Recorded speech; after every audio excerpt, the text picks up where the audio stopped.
Now, to honor America and those defending our freedom, we ask those who are able to stand, remove your hat, and place your hand over your heart as we play our national anthem, performed this evening by the Highland Pep Band, directed by Melissa Strucka.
Vertical Raise is the premier online donation platform, utilizing email, text messaging, and social media campaigns to exponentially increase the reach of your fundraiser.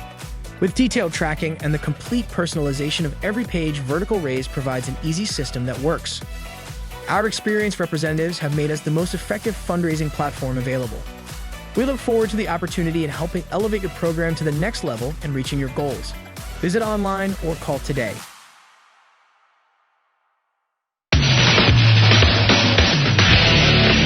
This is a Queen Bee Radio High School sports presentation.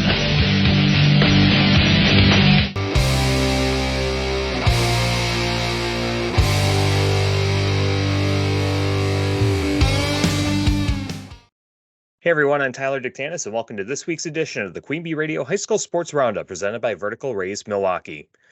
Normally our episodes drop every Thursday, but as I'm sure you're aware, this wasn't a normal week for us. Mother Nature decided that we were going to have winter this week, and that completely altered not only the schedules of our high school sporting events, but it also made things just plain difficult for us to put on the same show that we normally do each and every week.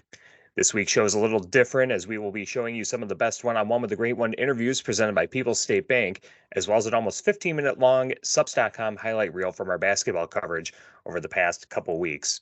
We'll get things back on the right track next week when we bring you an all-new episode of the Queen Bee Radio High School Sports Roundup. Enjoy the interviews and highlights, and we'll see you for a brand new episode next week. This one-on-one with the Great One interview is presented by People's State Bank. Looking for a checking account with no monthly requirements or service charge? People's State Bank's People's Checking Account is just what you're looking for. This account includes free debit card, online and mobile banking, bill pay, and much more at no cost to you. You heard that right. No cost to you. We're your local community bank ready to serve you. People's State Bank. Member FDIC. Welcome back to the Queen Bee Radio High School Sports Roundup presented by Vertical Raise Milwaukee. It's now time for us to go one-on-one with the Great One presented by People's State Bank. And in honor of this week being Fall Sports Officials Appreciation Week, we're going to chat with one of the best officials in our area. He will be entering his 10th year as a high school wrestling official, and he's officiated at the WIA State Wrestling Tournament. You also hear him from time to time on our Queen Bee radio stations with our high school wrestling coverage. Our guest this week is Adam Guthrie. Adam, thanks for joining us. How have you been doing? Doing good, Tyler. Thanks for having me on.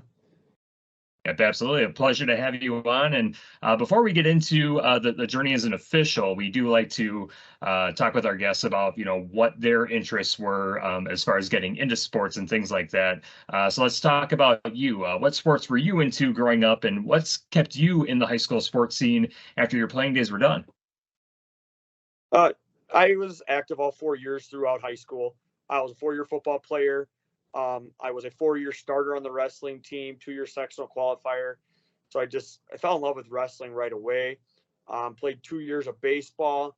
That just didn't go the way I wanted it to. So I joined track for my junior and senior year and ran track, sectional qualifying track in the mile. So I just was always involved, and I just wanted to give back, and I always wanted to stay involved. So, I got into coaching a little bit with football. I helped a little bit with track, and definitely got into coaching and wrestling. And then that was what led me to the officiating end that I am into now and thoroughly enjoying very much so.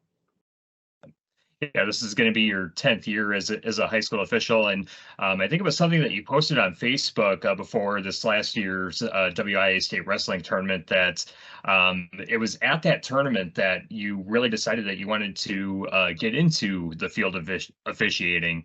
What was it about that tournament that led you down that path, and what did you do to get that process started? Well, I was coaching wrestling at the time, and just coaching wasn't going the way I wanted to that year. I was struggling to get to practice every night. It was hard for me to be practice that night. And I just I got to do something else. So I got through that year knowing that it's probably my last year coaching. And I'm sitting here at the state wrestling tournament, and I'm like, how cool would it be to be able to be on that mats down in front of all these people in the Kohl Center and be able to raise the state champions hand someday in my life. And I'm like, all right, that's what I'm going to do. I always kind of figured it was something I would do. I'm like, that's what I want to do. I want to do it. And it was a long journey. I knew it took a lot of time to get there, a lot of effort to be put in, a lot of Saturdays, a lot of Thursday nights. And it was just something that I strive for and I wanted to make happen. And that goal happened last year in my 9th year. Yeah, last year was my 9th year fishing. So it was a lot of fun. Yeah, and obviously officiating the state tournament was one of the goals that you had. But what are some of the other accomplishments and other cool moments that you've gotten to experience while being an official? Well, and I've gotten to a lot of big games, and not just wrestling and in football, both. Last year I got to do the state semifinals in 8-man football between DeSoto and Belmont. Very entertaining game. It was a lot of fun. And football, two really good teams. I think they were ranked number 3 and number 5 at the time, if I remember correctly. Correct me if I'm wrong, you might know. Yep. But really good football teams, so that was something that was a lot of fun to be able to do. Actually, this coming Friday night, I get to ref the number 1 ranked team in the state in Division 7. I get to go up to Cashin and get to see them. So, that's a lot of cool things I get to do through football, is get to see some of the better teams around. In wrestling, some big things I've done, it's, I've got to move through some tournaments. I've been to some tournaments. I've got to move up, and I've got myself moved into the bi-state tournament. Everybody that's listening understands wrestling, knows what the bi-state tournament is. It's a huge tournament from Minnesota and Wisconsin, and that is a true honor to get to go there. You're not only with the best officials in the state of Wisconsin, but you're with some of the best officials in Minnesota as well. So it's a big accomplishment throughout, for wrestling officiating that I've got to do as well. Yep, and you've been an official in 3 sports: football, wrestling, and you do a little bit of track and field. Kind of go sport by sport. What does becoming a licensed official look like for those sports? How much time and how much energy goes into making that happen? You can put as much time as energy as you want into it, Tyler. I'll be honest, I don't put near the time into track as I do into the wrestling, and I don't put near as much into football as I do the wrestling. Wrestling is my heart. Wrestling, that's where my love is. So I put a lot of time into wrestling. I go to the clinics, and I really get into the rules book really hard there. But all the wrestling is just the same. If you want to become an official, it's not that hard. You sit down and watch the same tests that the coaches take, the same rules video that the coaches watch. You take the same 50-question tests that the coaches take. You get the rules book. It's an open book test. You get it right in front of you. You read the questions, you go dig through the book, and you find it. You find out a lot of interesting things, no matter what sport it is, just by reading through and trying to find the answers to all 50 questions. It's actually an easy process, and you can put as much time or as little time into you want, as far as becoming that official. Awesome. And we hear quite a bit about, the shortage of officials, across pretty much all sports at the high school level, especially around here. We see from time to time, games having to be, rescheduled or have adjusted start times because officials are doing multiple games on the same day and things like that. Obviously, you and I know how important officials are to keeping our sports going, but for someone that's maybe considering it or might be on the fence about wanting to become an official, what are some of the things that you would say to someone that's maybe fresh out of high school or something like that? They still want to be involved in high school sports in some way. How can officiating help someone stay in that field and be active in our high school sports in our area? Most definitely. If you want to be involved, it's easy to do. Just talk to any official. When it comes to football or wrestling, I am definitely more than willing to take anybody under my wing and take them along with me to any match, any football game, and get them involved in JV and middle school stuff. Um, if you're scared of getting yelled at by the coaches, if you're scared to get yelled at your parents, it doesn't happen as much as you think. Every athlete sees that. You see what the officials take, what the coaches take from the parents and from the coaches. It's not that, it's not as bad as everybody thinks it is. You just got to have a little bit of a thick skin. You got to let it bounce off you. And you got to understand that the coaches are only out there to do what's best for their athletes. They're going to yell, they're going to holler. I was in that position for 14 years. I coached for 14 years in wrestling. I understand it. The coaches, they just want to do what's best for their kids. So they're not mad at you. You might think they are. So if you want something you want to get into, you're not going to get yelled at as much as you really think. You just got to let it kind of bounce off, let it roll off a little bit, kind of like water. Just let it roll off. Right. Yeah, you're going to get yelled at. You're going to take a little bit of heat, but in the end, you're going to walk up to most of these coaches. They're going to shake your hand. And they're going to tell you how good of a job you did that night. And for the most part, I truly believe most of the coaches, when they shake your hand, that when they say you did a good job, they truly believe it. Yeah, it's really not that much different from being an athlete, really, when you think about it. It's just coaches, holding, officials accountable to what they see and stuff like that. There might be some back and forth. Are there any other kind of preconceived notions or maybe some I don't want to say stereotypes, but some thoughts about officials that maybe aren't true, or some pains about being an official that might not be as dramatic as it seems to be? Well, we always get told we're blind, and we can't, definitely we can see. So not every official is blind as much as fans want to think we are. But I guess I can't really think of anything off the top of my head right now, Tyler, but it's truly rewarding to get to walk out there, whether it's football or track, a couple track meets I do a year, or wrestling.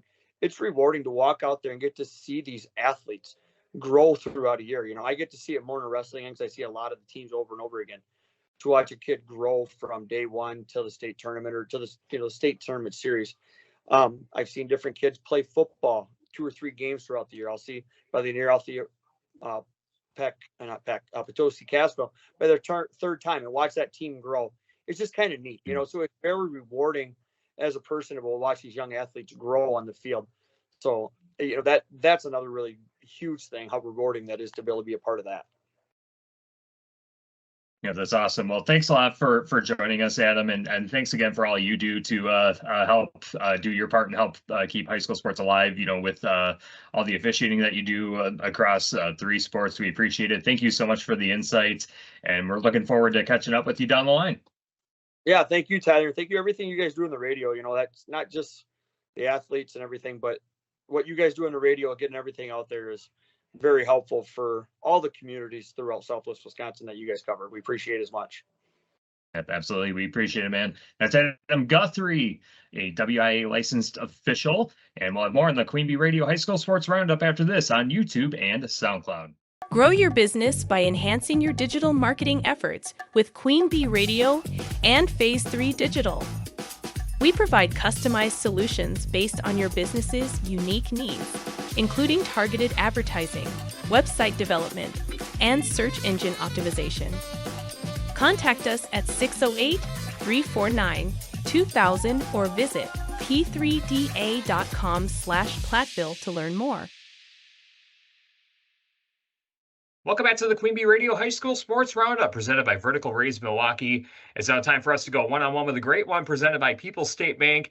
And our guest just coached the Lancaster girls cross-country team to their 3rd state championship in program history this past Saturday. We're pleased to be joined by Taylor Reynolds. Coach, thanks for joining us. How are you? Good, Tyler. Thanks for having me. I really appreciate being here.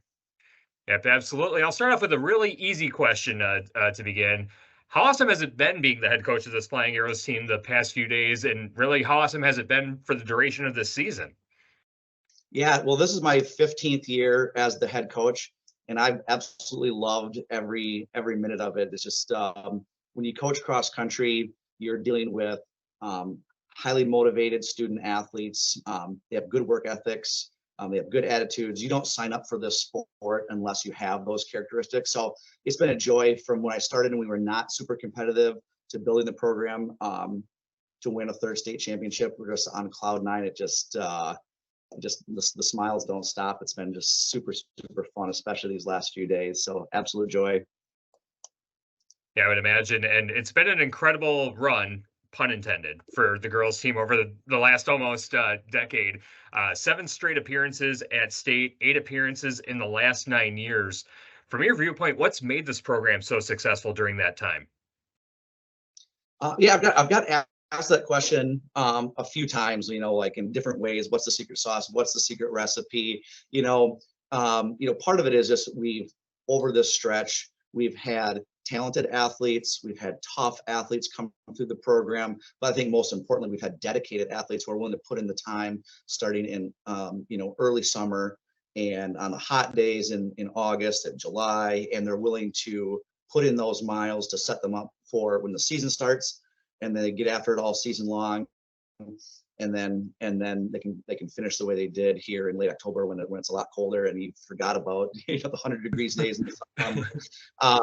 So their dedication, and then it seemed like once we got the ball rolling, and they kind of figure out, hey, if we do this, X, Y, and Z, then you put yourself in a good position to compete at the highest level. And I think the reason we've gone 7 years in a row is we've had leaders show the example and set the tone of this is what it takes. And then you have freshmen and underclassmen coming in and joining the team each year, and they see how it's done. And I just stole the term from a coaching book, like shadowing excellence. So they just see it done at an excellent level. So that's all they know. They just do it. And then when they're leaders, they're setting the example, and the next crop is coming in and they're shadowing excellence. So it's kind of snowballed over the last 7-8 years in a really, really positive way. And it's been one heck of a ride. And we just don't want it to stop. It's been really, really fun. I'm super proud of all our guys and girls for putting in all this hard work.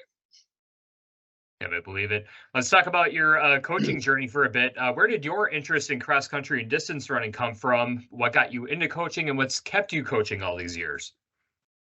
Yeah, so it's a funny story, because if you go back to middle school, I was going to be a football, basketball, baseball athlete only. And I was nagged by my best friend, Casey Updike, from basketball. I'm a basketball alumni. To just try 8th grade track. And I tried it, and the training and the competing and the racing, I loved it. I was successful at it. And then there was no turning back. So I joined the cross country and track team in high school. I was really, really fortunate to get to run for a legendary high school coach, and he's passed away. So the late Greg Bell, who's a Hall of Fame cross country coach.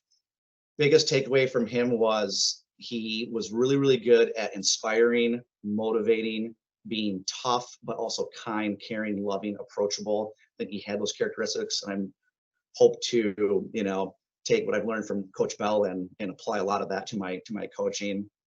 And then I was going to call it quits as a high school athlete.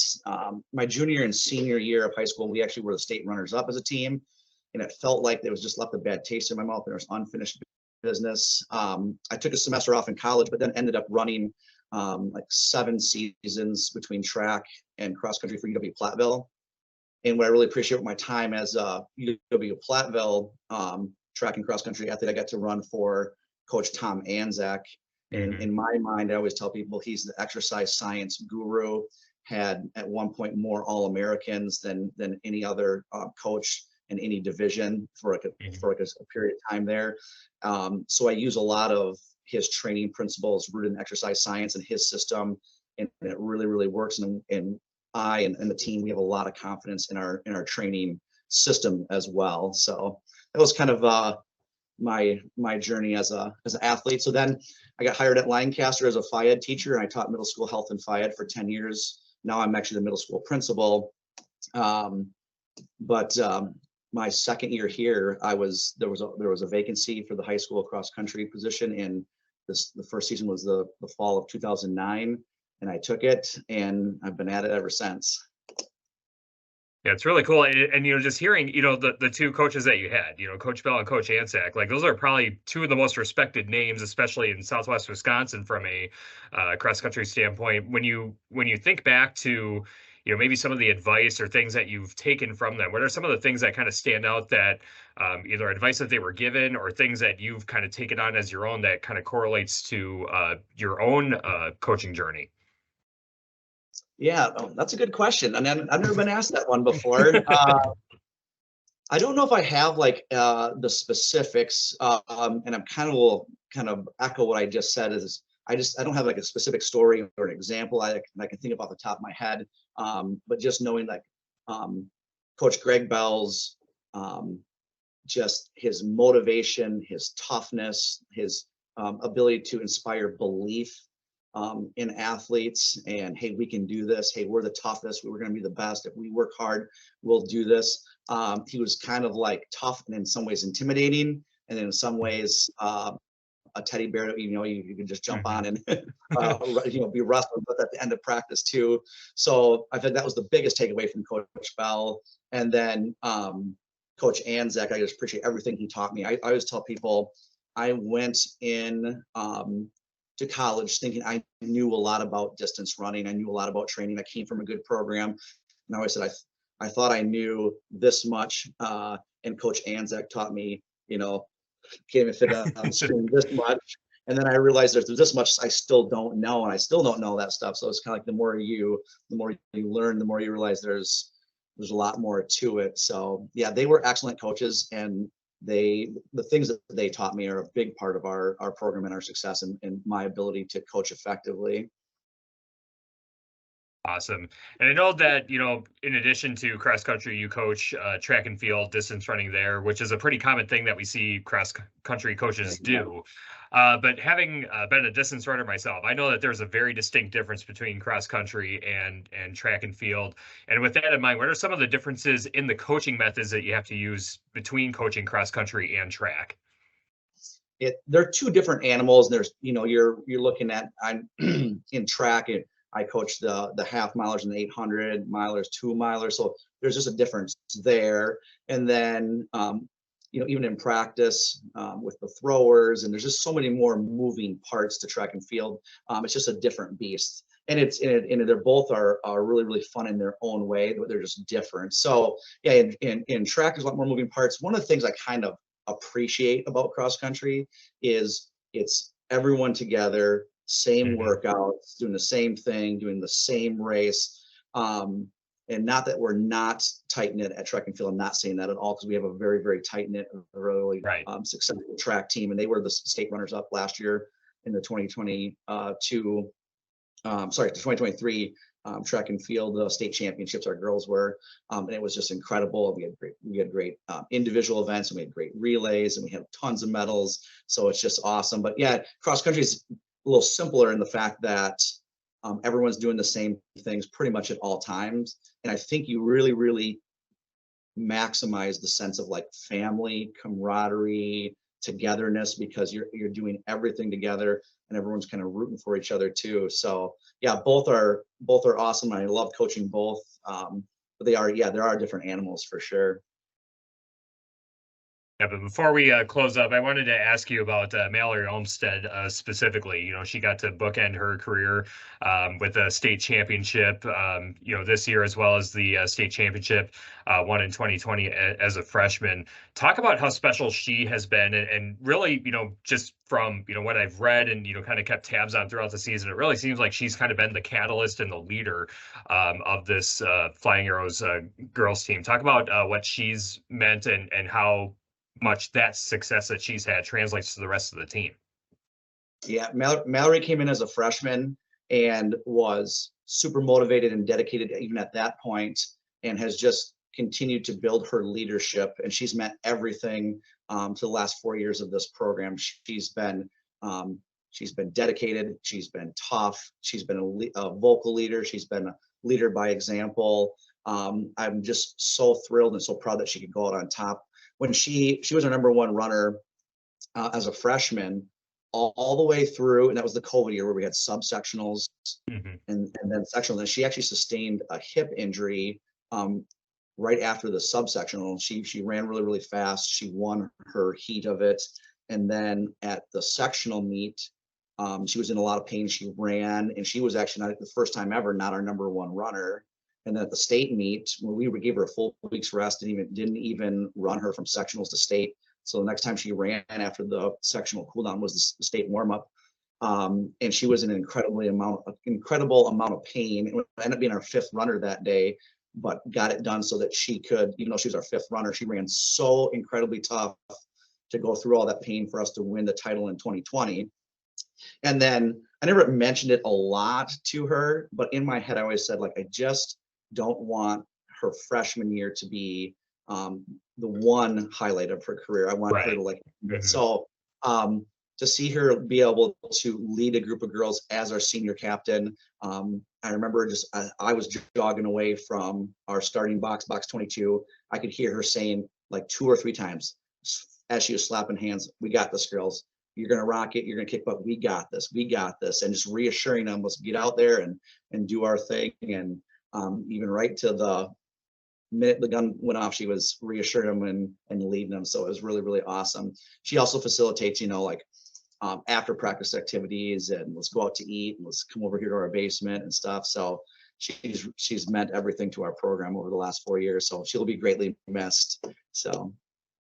Yep, absolutely. And then, now that the season's done, what's next for Coach Reynolds? What's going on during the winter months before the track season picks up?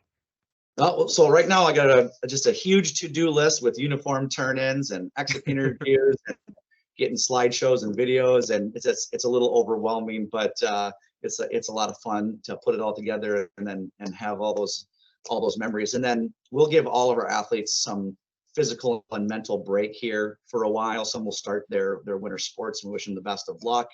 And then some of them will continue to train on and off. But once we get passing into the new year, past the winter break and in the new year, we will ramp up kind of our winter workouts as we are heading closer and closer to that March deadline when track will start, so that we can hit her full steam ahead and hopefully kick some butt and bring home some medals in track as well.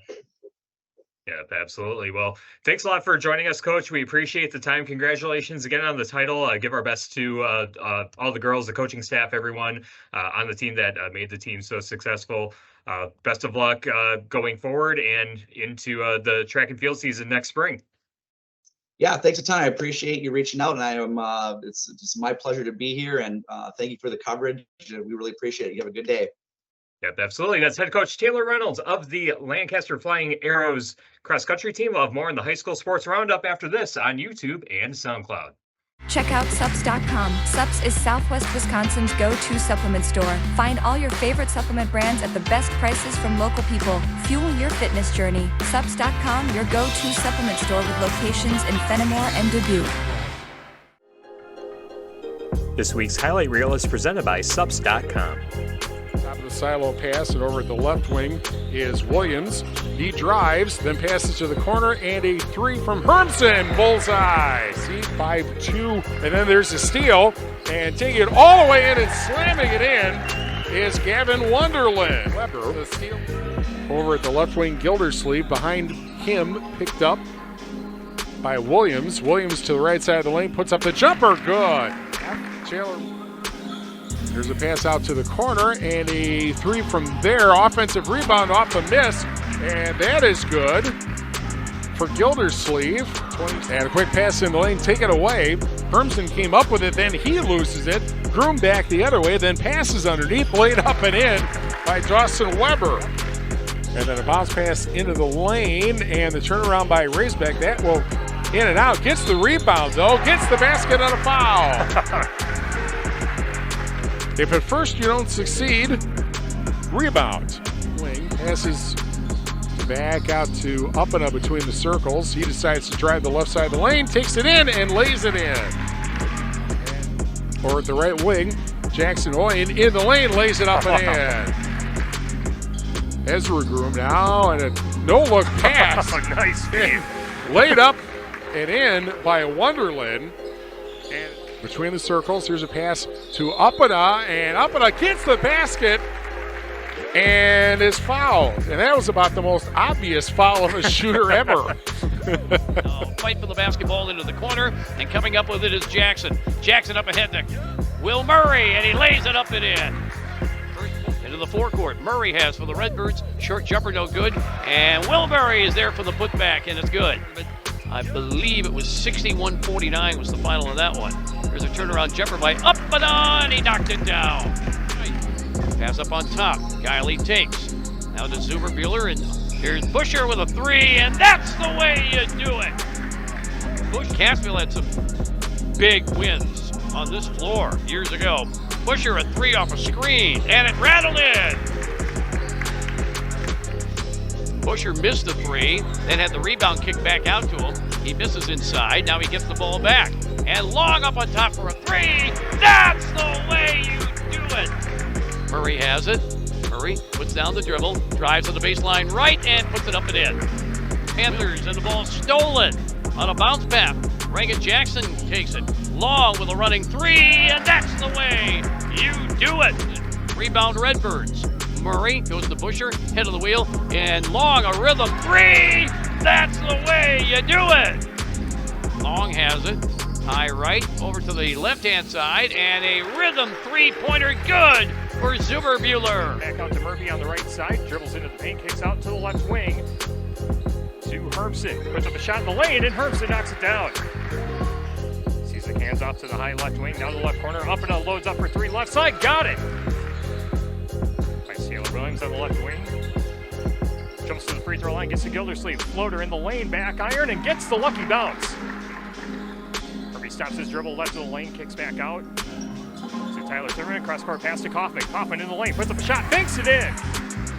Jake Kaufman between the rings, stops his dribble at the free throw line, finds his teammate in the left corner. Taylor Williams loads up for three, knocks it down. Now Taylor Williams drives in, kicks out, three-pointer right side, knocking it down is Zach Hermson. What a shot. And this ball skipped over to the right side to Sunecki. Now gets it back, corner three, right side, got it. He thought really hard about taking the three. And ball stolen away by Michael Murphy of Lancaster. 2-on-1 back the other way. Gets to Gildersleeve, and he finishes. Second free throw no good for Sunecki. Rebound Arrows. Scores 28-24 with 4 minutes to go. Shot put up by Murphy, and the floater goes down. 7 seconds left. Hermson back out. Kaufman loads up for three. Can't make it in. 2 seconds left. Wainwright going to heave it at half court. And he gets in! Oh, my goodness! Loses it momentarily, recovers it, drives in the lane, can't get the layup to go, and a volleyball for the rebound is recovered by Trey Wilds, and a finger roll is good. The bucket counts, and the foul. And a steal for Lancaster. Did a good job staying in bounds to throw it. Murphy sprinting. Scoop layup is good. What a finish by Murphy. Williams gets up to the top. Ryder loads up for three. Airball's in short of the rim. Michael Murphy trying to save the rebound. Does, and finds Zach Hermson for the points, and a steal by Michael Murphy. Finds Timmerman down low, and a quick 4-point burst by Lancaster makes it a 3-point game, 58-55. Out up and up, nice pump fake. Now decides to go baseline, skips it in, shot put up under the basket, bucket counts, and the foul. Boyan has it. He goes left-hand side to Wonderland. Wonderland with a left-handed dribble. Now we'll pivot out on the baseline and throw it on the inside, and putting it up and in is Edge, the aforementioned Aaron Edge. There's Tag Guiley into the game for Darling. He wears number 2. Busher steps out, takes a three. Wow. That's the way you do it. Glendenning gets it a Long, and a three. From the right side, no good. Offensive rebound, and the putback up, and good. And Oyen has just left of the free throw line. And a three for the left side. That's the way you do it. That's Aaron Edge. Skip pass, free throw line. Up and up, turns, shoots, and he knocks it down. Works under the backboard as Weber. He gets out to a teammate, and they flip it underneath to post, and he puts it up and in. That was... Tosi comes up with a steal and flying down the lane, and then dishing off to the right side to Dawson Weber. And he lays it in. And a pass on the left wing. Wonderland drives, puts it off glass. Good, and a foul. Working his way up the floor. Long has, gets the Busher, glides down the lane, puts it off glass and in. Wonderland Caught up on the baseline. Getting it back out to Oyen. Oyen, spin move. Baseline, jumper, good! And here's a turnaround jumper in the lane that's missed by Wonderland. And the Redbirds come away with it with Murray on the break. And Murray lays it up and in. Inbound, handoff, goes along. Open, pusher, three. That's the way you do it! Now Darlington inbounds quickly. They get it to Murray. He's near the basket, trying to curl in. Got some space and puts it up and in. Jogging across center court. 2 minutes gone by in the game, and a three-pointer on the right wing is good for Reagan Zinkel. Press 4-0 River Ridge on top. 3 minutes gone by in the game. As Highland tries to weave past the press, and a nice finish with the left hand for number 15, Bronwyn Halverson. Staff Tyler Dictanis with you from the Wolf Construction broadcast booth on 97.7 Country WGLR and the Queen Bee Radio Sports YouTube channel. Shayna Graff loads up for three, straight ahead, knocks it down. Ball skipped over to the right side, three-pointer on the way. Swishing it is number 24, Caitlin Miller. Katie Worley on the right wing. Gives up to the top to Graff. Graff swings it over to Zinkel. Loads up for three. She swishes it. Emerson dribbles out of the corner. Finds a teammate down low. Sophia Terrell tries to put up a shot. It goes down. Bucket count. Over the line for one more. Bench 11-8. River Ridge on top, and a three-pointer on the right wing is good for Mandy Worley. Now back to Sletton at the top, trying to find a hole through the zone, and Quick gets it down low and puts it off the glass and in. 4:44 to go until halftime. Reagan Zinkel in the right corner, ball over her head, now draws baseline, skips it over to the left side to Mason. Finds Shayna Graff for three, off the front of the rim, then off the backboard, and a scramble for the rebound. And Zinkel rips it out of the hands of Caitlin Miller, deposits two on that Midwest One bank shot. Udelhoven picks it up, pass to the right wing, quickly inside and laying it up and in is Cassie Cooley. And they have the possession, and quick pass underneath and a layup, and is up and good. And it's 6-2 River Ridge Scales Mound. Here's a pass out to the corner and then back out to the right wing. And over at the left wing, Emily Wiederholt with the left wing three. And the ball is brought up around the scorer's table side. Quick pass underneath, off the hands, and then picked up and laid up and in is Ruby Rowe. Right wing three, doesn't go for Rowe. Offensive rebound, however. And in the corner, a jumper is up and good. Gwen Miller with her 8-point leading score for the Wildcats. And another steal, and Emily Wiederholt lays it up and in. It will go to the foul line. With Rowe at the right wing. And a pass into the lane and then back out. And Wiederhoven for three. Bullseye! Wiederhoven to Rowe. Rowe, right wing jumper. Good! 34-24, River Ridge Scales Mound with a minute left in the first half. Wide open for three. Udelhoven pulls up. The extended front that got him so many turnovers early on. And another steal on the pass intended for Pierce, laid up and in by Frank, and it is 51-38. Stops his dribble, gives out to the top to Adams. Adams back to the left side, three-pointer on the way, knocks it down. Ben infield. John Dreschmeyer, top of the arc, hands off to the right side to Esser. Esser fires away from three. He knocks it down. Free throw line, back iron, no. Toma there for the rebound and able to pass it back out. Now a three-pointer on the left side, and it's good for Ben Infield. They get it across center court. Eli Adams fires an overhead cross-court pass. Infield again for three. Knocks it down again. 9 points for Ben Infield from beyond the arc, and a timeout on the floor. Good, and Esser there for the rebound for the Cardinals. They push it down the floor quickly. Transition bucket, left-handed finish is good for Wes Krasinger. Overhead pass down low. Bennett Smith. Double teamed, able to kick it back out.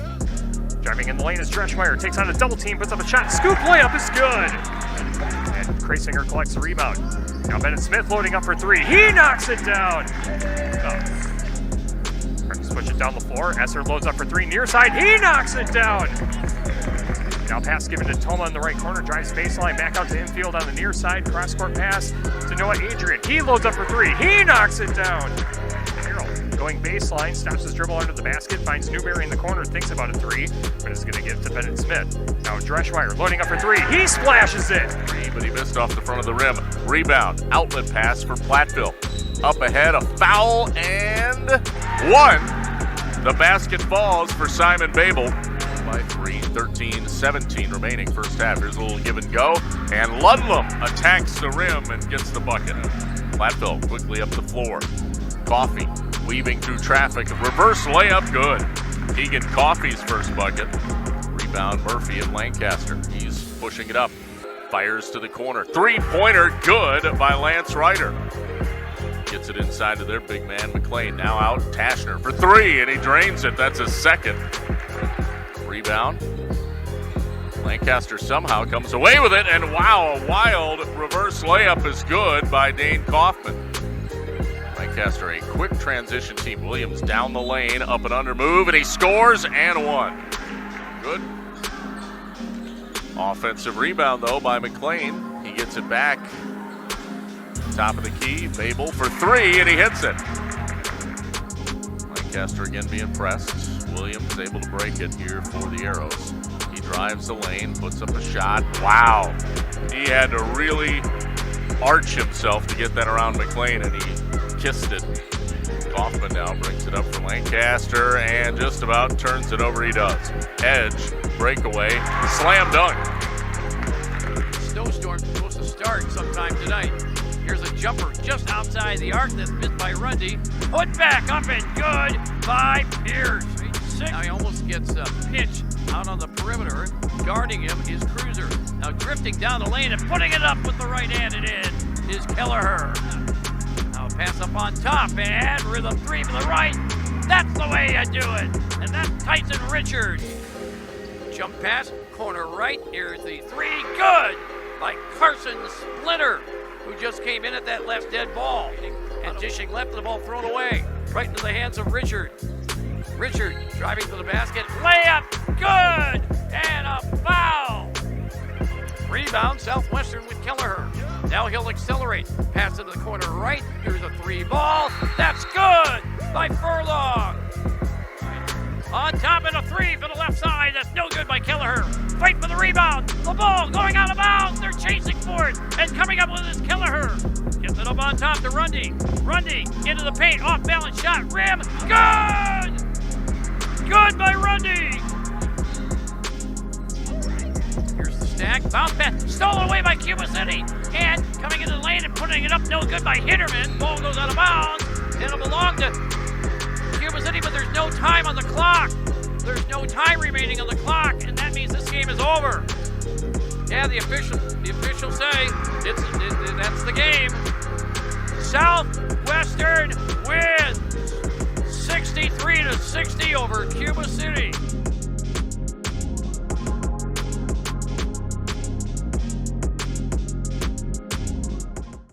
This one-on-one with the Great One interview is presented by People's State Bank. Looking for a checking account with no monthly requirements or service charge? People's State Bank's People's Checking Account is just what you're looking for. This account includes free debit card, online and mobile banking, bill pay, and much more at no cost to you. You heard that right. No cost to you. We're your local community bank ready to serve you. People's State Bank. Member FDIC. Back on the Queen Bee Radio High School Sports Roundup, presented by Vertical Raise Milwaukee. It's now time for us to go one-on-one with the Great One, presented by People's State Bank. And I'm thrilled that we get to chat with one of the best in our area. She guided the Belmont Braves girls basketball team to back-to-back sectional appearances in Division 5, coached at the WBCA All-Star Game this past summer, and was also awarded the WBCA Achievement Award at the Hall of Fame banquet this past summer. Our guest is Kaleen McGettigan. Coach, great to see you and catch up with you. How are you? I'm good, thanks. Thanks for having me. Absolutely. Just ran down some of the coaching accomplishments that you've had, and all those came over the past 2 seasons. And I know that there's many more that I haven't been able to mention, but I do want to start with how your coaching journey began. Where did the love of coaching begin? What got you into coaching, and what's kept you in the coaching ranks all these years? I've actually been coaching probably since my freshman year of high school. It's just something that I kind of became attracted to, is working with the youth. It's always been a passion of mine. Both my softball coach and my basketball coach, Mr. Meyer and Mr. Wainwright in high school, we're constantly like, you need to coach, you need to do this, you need to do this. And I just fell in love with it. You know, they saw something in me that I didn't see in myself at the time. And I coached all the way through high school. I would say probably three of the years in college. I think I took my freshman year off where I wasn't coaching anything, but then just jumped right back into camps. And I've been coaching since. So it's been a long journey of coaching, but it's absolutely one of my very favorite things to do. Yeah, as I mentioned, in addition to the varsity coaching responsibilities, you're very much involved with the youth programs and running those tournaments and things like that. What does being involved with the youth programs mean to you? It's absolutely huge. I mean, it's a huge credit to why we're having the success that we have now. When I first came to Belmont, was 18 years ago, we had parents that were invested in running what they could, but there just wasn't a fully functioning youth program. And so that was one of the first things that I attacked when I first got here, because I knew how important, coming from Peck, in late 90s, 2000s, we had so much success there. And a lot of that was because of the youth programs. So I was able to, with some of the parents, kind of get that off the ground. I had to do a lot of it on my own when we first started. But, since it's been developed, we have a lot of great parents, and Mr. Books on the boys' side has really been, really great with us too. So we have a fully functioning youth program on both boys and girls, and we're starting to see the benefits of that. Yeah, but I talked with Brandon Weiss about this when he was a guest on our show during football season. But last year, Belmont had quite the year across all high school athletics. And obviously, you had a front row seat coaching basketball, but I've also seen you, on the sidelines at volleyball and supporting the other student athletes at other events. From your vantage point, what are the things that you attribute to Belmont's success the past couple seasons? Well, one of the things I love about our school is that our youth is really involved with our high school. And so our youth kids are interacting with our high school kids, almost on a daily basis, between our tutors or, kids coming over to read, or, them being brought to the sporting event. So they really have this kind of role model and this person, these people that they want to look up to. And then once that develops, they see what our older kids are doing, spending time in the weight room, spending time after practice, getting up shots or working on their ball handling. And these younger kids really want to be like these older kids. And it's funny, I teach first grade, so I hear and I see a lot of, there's Reese. Reese had a good game the other day, and one of my first graders is like, there's Reese, and they recognize her and they see the success she's having, and they want to be like her. That's really cool. And during the postseason run last year, we talked quite a bit, both in pregame and postgame interviews, about the support that you have of the parents in the community in Belmont. But I think it's safe to say your biggest supporter is the guy that sits next to you on those sidelines during basketball season, which is your husband, Frank. I don't know how many coaches are often willing to have their spouse be on their coaching staff, but not only has it been working, it works out very, very well. Talk about that dynamic about having him on the sidelines and how important it is to you having him coaching your program as well. We have a lot of the similar beliefs when it comes to sports and just kind of like life and just kind of expectations in general. We've been together for, was it almost 24 years now? I played at college basketball, UWP, so did he. So we've been around the game a lot. And we always joke that if we had to coach against each other, we could never live in the same house. But because we coach with each other, we're able to bounce ideas off of each other. And there are some times where I don't agree with what he says or vice versa, and we just have to talk it out. But it really has worked really, really, really well. He brings some stuff to the table that I just am not as strong in, and then flip it the other way. He feels the same way that I bring some stuff to the girls that he just either isn't comfortable dealing with or just doesn't feel like he could. He's a wonderful asset to the team, to the girls, and he brings a lot to our youth program too. He volunteers a ton of time with reffing, and he just kind of does, the extra stuff behind the scenes. Awesome. And looking at the current season right now, your team has a 2-3 record, but you've certainly had about as tough of a schedule as any team in the area. The 3 losses are to ranked teams, 2 of which that quite honestly didn't exist just because of new co-ops that started this year. But your Braves are one of, if not the favorites to win the Six Rivers West. You have a bunch of pieces coming back from last year's team. Talk about the players that you have coming back for this year's squad that reached the sectional final last year and what you've seen from your team in these early non-conference games. You touched on it. Our schedule is as tough of a schedule as any team in the state. We play some really great competition, and like you said, 3 of our losses right now are against ranked teams. We played a very tough Cuba City team, as tough as we could, within 4 than a minute left. And that is really credit to, like you said, the returners I had coming back from our back-to-back sectional runs. These kids have been in big games. They know what it takes to win. And kids like Reese Rundy, Lainey Rickers, Bailey Messer, those are seniors that started with our new weight room program as a freshman. And you can see the results of that. Our juniors coming back. Morgan Freeman just had a heck of a game against Cuba City. She's as good of a rebounder as I've seen. Casey Rickers is back with us too. And then we throw in some new juniors and sophomores, and we even have a freshman that's starting to contribute. And there's just such an intensity in the gym, that they know what it takes. And we have to go to that next level. And it gets uncomfortable, but there is a really great intensity in our gym this year. And I just feel like we haven't even scratched the surface about how good we can be. We're looking forward to seeing how the Braves pan out during the season. We'll have coverage of Belmont on our Queen Bee Radio family stations over the next couple of weeks. RJ Osterhaus will have the call of the game on Friday night at River Ridge on 97.7 Country WGLR, and then I'll have the call of your home game against Schallsburg on Extreme 107.1 next Thursday. Both those games also will be video streamed on the Queen Bee Radio Sports YouTube channel. Coach, thanks so much for joining us today. Good luck to you, and good luck to your Braves this season. Thanks. I appreciate it. I appreciate all the coverage too. Yep, absolutely. That was Belmont Braves girls basketball coach Kaleen McGettigan, our guest on our one-on-one with a great one interview presented by People's State Bank. And we'll have more on the Queen Bee Radio High School Sports Roundup presented by Vertical Rays Milwaukee after this on YouTube and SoundCloud. Vertical Rays is the premier online donation platform, utilizing email, text messaging, and social media campaigns to exponentially increase the reach of your fundraiser. With detailed tracking and the complete personalization of every page, Vertical Rays provides an easy system that works. Our experienced representatives have made us the most effective fundraising platform available. We look forward to the opportunity in helping elevate your program to the next level and reaching your goals. Visit online or call today. School Sports Roundup presented by Vertical Rays. Welcome back to the Queen Bee Radio High School Sports Roundup presented by Vertical Rays Milwaukee. It's now time for us to go one-on-one with a great one presented by People's State Bank. And I'm very excited to chat with our guest today. Our guest is a Hall of Fame boys basketball coach in his 29th season coaching. He guided the Mineral Point Pointers to a state runner-up finish in 2015 and most recently back-to-back sectional appearances in the last 2 seasons. His Pointers are also currently the #1 ranked team in Division IV in the latest SwissSports.net coaches poll. Our guest is Dan Burreson, the head coach of the Mineral Point Pointers boys basketball team. Coach, good to catch up with you. Good to see you. How have you been? Been good, Tyler, and I appreciate you having me on here today, but things have gone well, so. Absolutely. It seems like things are going well. And we'll talk about this year's Pointers team in a bit. But before we do, we love talking with the coaches about their coaching journeys, how it all started and how things have gone and how their journey has progressed. So take us back to how your coaching journey began and what's kept you involved in coaching all these years.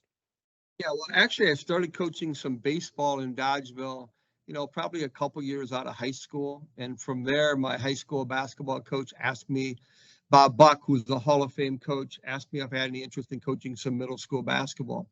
So I did that. And at the same time, I was taking some classes at UW-Platteville and took Bo Ryan's coaching theory class. That kind of opened the door for me to work some camps at Platteville. And I was eventually asked to be part of the Platteville staff. So I coached under him for 4 years, which was a fantastic experience. And then when I got the job at Mineral Point, I coached under Jim Bennett for a couple years before he stepped down. And I think with those 3 guys, Bob Buck and Bo Ryan and Jim Bennett, I could not have had a better background, a better experience for what was to come. Probably what keeps me in it, I think it hopefully keeps me a little bit young. The kids, every year, everything's a little bit, things are different every year, right? There's different players and different combinations. And I think the kids keep me coming back year after year. Plus, I'm very fortunate. I've got a really outstanding group of assistant coaches who do a lot of the work, who do a lot of the coaching. Brett McGraw's been with me for quite a while, a former player of mine. Parker Downey, another former player, has been with me for quite a while. And then Garrett Wendhausen, who's been with us for the last couple of years. So, those guys really have, share the burden with me. So it's a team effort here. Absolutely. And obviously you've coached a lot of great teams and great players over the years. And, the accomplishments and the awards that you and your teams have earned are the things that most people tend to, remember. But for you, are there any, personal accomplishments or memories that you hold close that maybe others aren't necessarily aware of? Well, I think there's probably memories with every year. And sometimes it might be teams that maybe aren't as well known. One team that always kind of stands out to me a little bit is our 2006 team that made a sectional run. We were under 500. We had struggled throughout the course of the year, but kind of found a way. And then the kids just kept believing and kept getting better and better.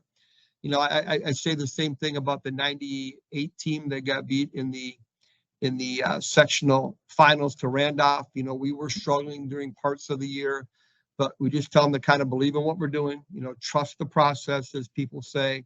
And sometimes it's those unexpected runs, you know, that they're all rewarding, but those unexpected runs, sometimes they kind of, you know, they're kind of something special. Yep, and in addition to your coaching responsibilities, you're also on the executive board for the Wisconsin Basketball Coaches Association. You're the Hall of Fame selection chair as well as the Achievement Award chair. You're also a previous president of the organization. From your point of view, how important is it to have a strong association like the WBCA to the game of basketball in Wisconsin? And what made you decide to be involved in the organization in an executive and officer role?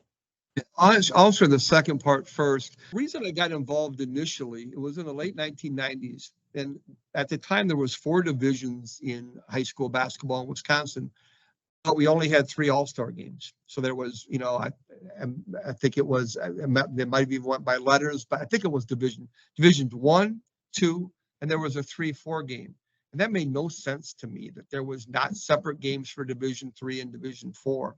So that's when I kind of got involved in trying to push for 4 divisions of all-star games, and that led to an involvement in the all-star game, a minor role, and then for about 10 years I was the all-star chairman, and then from there, then I became part of this Hall of Fame thing as well. But it was that wanting to have 4 divisions of all-star games because we had 4 divisions in the state. I think the WBCA plays a vital role in so much progress that we made over the years. I mean, 18-minute halves in particular, I think, was a big one. You know, changing, you know, and you can argue this either way, but the number of divisions, you know, the WBCA has at least helped guided that. Hasn't really stated they're in favor of this or that, but helped guided that discussion, I think, a little bit. But I think really the 18-minute halves, I think, has been good for the game. And there's been other things too over the years, not any are coming to mind right now, but, you know, I think, you know, we've been out in front and we've got one of the biggest organizations in the country, have over 4,000 members. You know, Jerry Pettigrew has been the executive director of this thing for a long time. And he's one of the top organizations in the country. I think our Hall of Fame is pretty neat. And everything I think is done first class. Yep, and looking at, you know, the current state of basketball, you know, in the state of Wisconsin, if you had to, you know, make a rule change or change something about the game, is there a particular rule or something that you would look to add or change about high school basketball in Wisconsin? You know, at first I'd want to keep what we have in terms of the halves. I think that's important. I think the 2 areas of major discussion, and people are on different sides of it. The shot clock obviously is one. And I think at first I was probably opposed to that. Now I would be fine with the shot clock. You know, the other thing that keeps coming up from time to time is the circle underneath the basket, you know, in terms of the charge circle, because, you know, a lot of basketball purists think you should not be able to take a charge directly underneath the hoop, right? And I think that would make sense to me as well. Those would probably be the 2 biggest ones right now. There may be others, but those 2, I think, in particular. All right, well, looking at this year's Pointers team, currently sitting at 10-0, coming off a 70-44 win over your alma mater, Dodgeville, on Tuesday night. Team is also #1 in the latest SwissSports.net coaches poll in Division 4, unseating the previously #1 ranked Darlington a couple weeks ago. Everything on paper seems to be going as well as it can go, and it really feels like that there's something special with this year's team. But from your point of view, how would you assess your team's play so far this season? Well, I've been pleased with what we've done so far. I think the 2 things that we've done, you know, I think that we're willing to share the ball and we're willing to defend.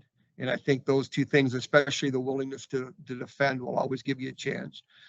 So those things I've been happy with. The other thing I've been pleased with is our depth. You know, we don't drop off when we go to the bench. We've got some guys coming in that have given us some real quality minutes night in and night out. Now we realize, you know, we've got a lot of the season left to play, a lot of tough games left to play. within the conference and outside the conference. But I like, the approach that the guys bring to practice every day. And I like the progress that we've made. The key is we have to continue to make progress day in and day out as we move forward here through the second half.